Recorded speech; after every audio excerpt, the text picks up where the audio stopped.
Nagbabalik ang DepEd Hour para sa ikalawang basyada ng mga balita.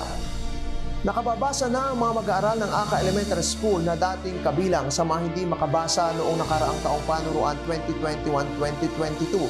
Sumailalim sila sa Reading Enhancement Program ng paaralan sa loob ng 15 araw.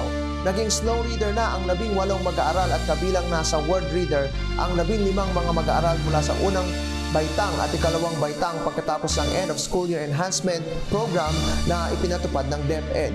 Mula sa 49 na bilang ng mga mag-aaral na hindi makabasa ay 2 na lamang ang naiwan at nananatiling hindi makabasa. Ginamit ng mga guro ang marungko approach at iba pang mga estratehiya sa pagpapabasa upang matulungan ang mga mag-aaral na makabasa. Ang mga kasanayang dinevelop sa mga mag-aaral ay ang pangunahing kasanayan sa pagbasa, pag-unawa sa binasa at pagiging matatas sa pagbasa. Hindi lamang sa mga non-reader na katuon ng End of School Year Program ng paaralan, kundi kasama rin ang mga mag-aaral na kabilang sa mga syllable at word reader mula sa unang baitang hanggang ikalimang baitang. Kaya't mula naman sa 75 kabilang sa syllable reader na mga mag-aaral ay 66 ang naging word reader na at 43 naman ang naging slow reader na mula sa 62 na mga word reader. Ang balitang ito ay inihatid ni DepEd Media Bureau Member Duwani 1 ng ACA Elementary School. In other developments, to strengthen the unified efforts among parents and get acquainted with implementing guidelines this coming face-to-face classes, Bagong Integrated School held its first Parents' General Assembly for the school year 2022-2023 last Thursday, August 18.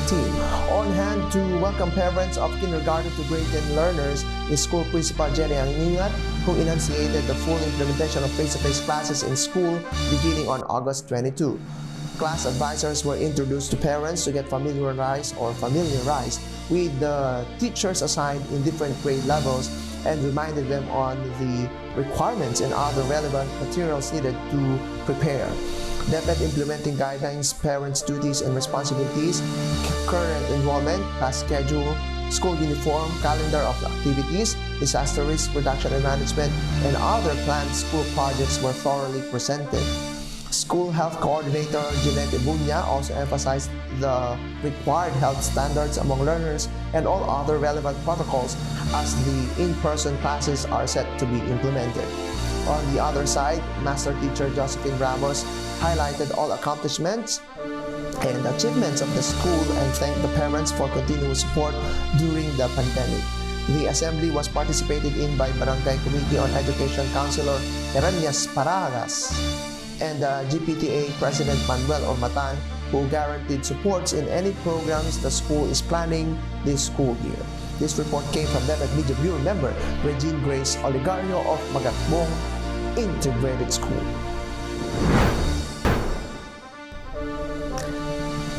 Sa lipatan pa rin ng istasyon, mainit na pagtanggap ang isinalubong ng mga guro at pamunuan ng GPTA sa bagong principal na si Alma Sunyo. Patunay nito ang ngiti ng bawat isa sa pagdating ng bagong pinuno ng Niño Elementary School. Nagkaroon ng maikling palatuntunan ng pagkilala kay Principal Sunyo na nagbigay ng mensahe.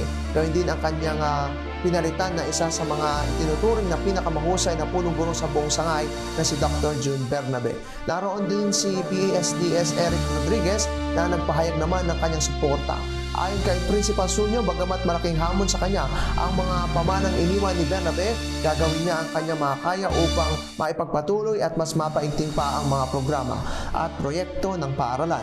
Kumpiyansa rin si Sunyo na magiging maayos ang mga hakbanging kanyang isasagawa tungo sa mas progresibo at mas maunlad na paaralan sapagkat ang 100% pakiisa ng mga guro at mga stakeholders ay kanyang maasahan sa ilalim ng paggabay ni PSDS Rodriguez. Binigyang diin din ng bagong punong guro ang kahalagahan ng pagkakaroon ng support system sa bawat gawain upang maging madali ang pagtatrabaho.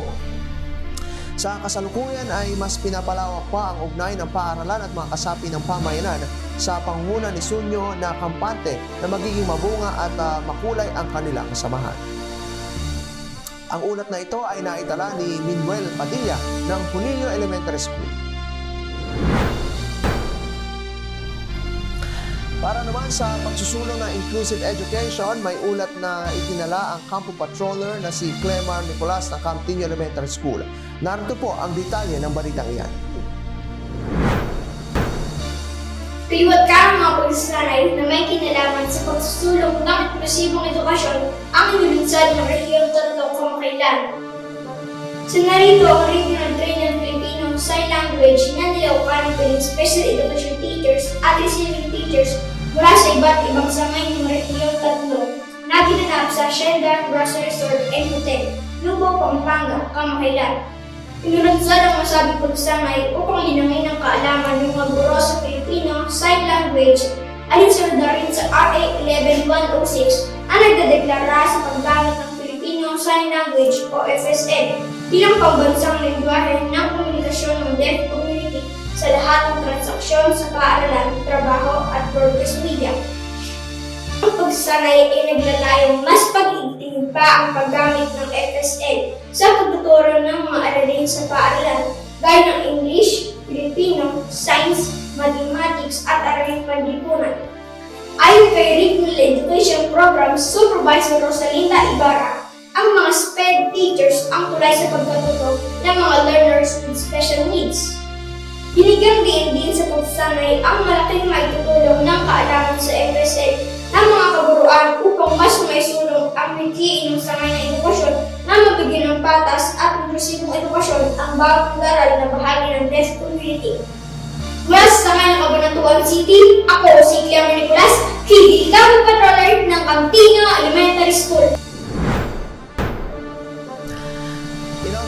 After 2 years of distance learning, Honorato Si Pera Senior Memorial Science High School formally started the implementation of face-to-face classes as it opened the school year 2022-2023 on Monday, August 22.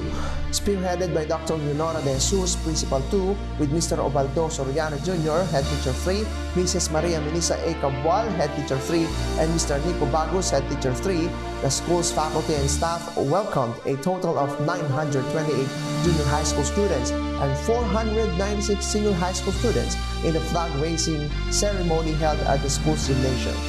To address the lack of classrooms and at the same time to observe safety and health standards, the school implemented class shifting. The morning session is scheduled from 7 a.m. to 12 noon, while the afternoon session is from 12:15 until 5:15 p.m. The students need to follow safety and health protocols while in the school premises. There are designated hand washing areas inside the school. Moreover, they were advised to bring their own eating utensils, tumbler, alcohol or sanitizer, face towel, and Ziploc. This is not only to follow the safety and health protocols, but as well as to achieve zero waste in the school. When asked how she felt, Kirsten K. Javier of 10 Faraday said that it's good because she could socialize with others again.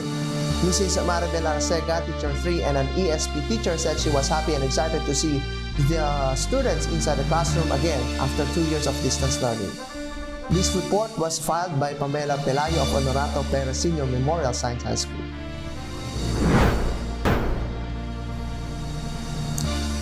Sa usapang monitoring ng pagbubukas ng klase, isang Mayapyap Elementary School sa Mapalad na nabisita ni ASDS Enrique Angeles nang magsimula ang in-person classes nitong Lunes.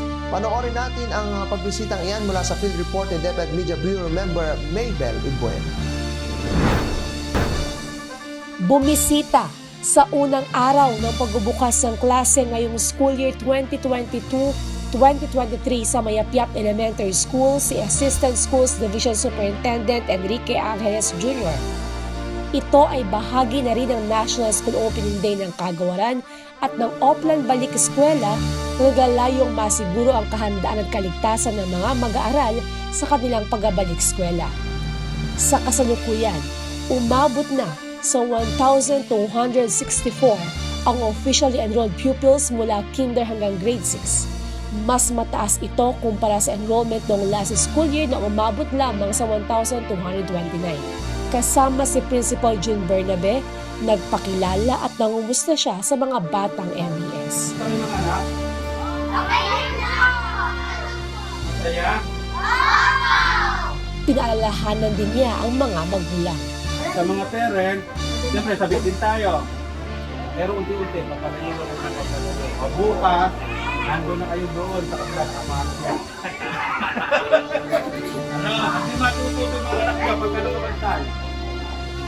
Nagpakanta at nagpasayaw din. Ay masaya kung malapang ka. Kung ikaw ay masaya, buhay mo ay sisigla. Kung ikaw ay masaya kung malapang ka. Hindi rin niya pinalagpas na masilip ang sulat ng mga mag-aaral. Medyo naninibago ay sa pangsulat ngayon ano? Ikinatuwa naman ng buong MES community ang presensya ni ASDS Ricky dahil nagbigay ito ng inspirasyon sa mga mag-aaral na pagbutihin pa ang kanilang pag-aaral. Masaya din ang mga guro dahil muling naalala ng divisyon ang paaralan at malugod din nilang tinanggap ang mga suwestyon nito. Mula dito sa Mayapyap Elementary School, ako po si DepEd Media Bureau Member Mabel Amuen nag-uulat para sa DepEd Hour.